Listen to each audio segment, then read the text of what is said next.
මේක ආගමික ප්‍රශ්නයක් නෙවෙයි. පුරා විද්‍යා වටිනාකමක් තියෙනවා.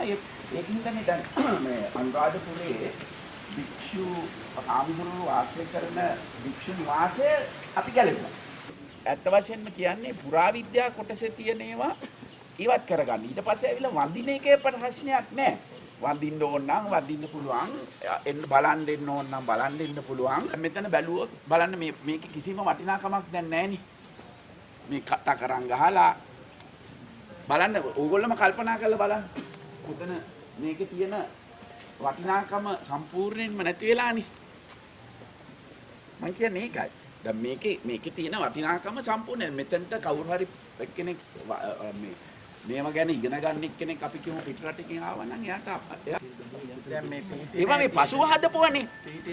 ඒවා මේ අවුරුදු 1000 ගණන් 2000 ගණන් 3000 ගණන් මේවයි වටිනාකම් බැලුවොත් එහෙම අපි බලනකොට අවුරුදු කීයක් විතර යනවද? 2200 ගණන්. අවුරුදු 2000 years. ඉතින් මේවා මේ පහු කාලෙට ඇවිල්ලා you can understand what is the value of this.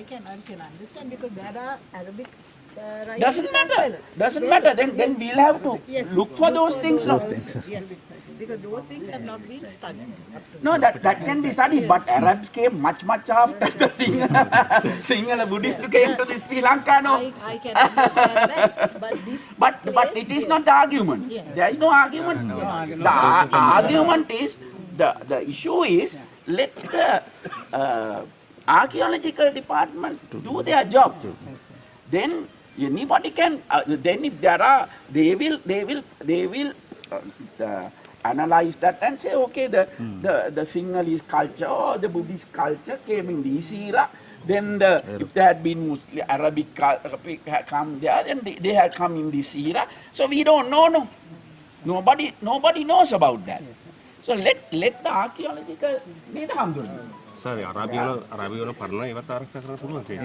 සේරම පුරා විද්‍යානේ ඒවා පුරා විද්‍යානේ පුරා විද්‍යාවට අයිතියි ජාතියේ උදාලෝකය මගේ හදවතයි දේශය සිංහලේ මගේ පින්බර පොළොව මම සිඹින් ජාතිය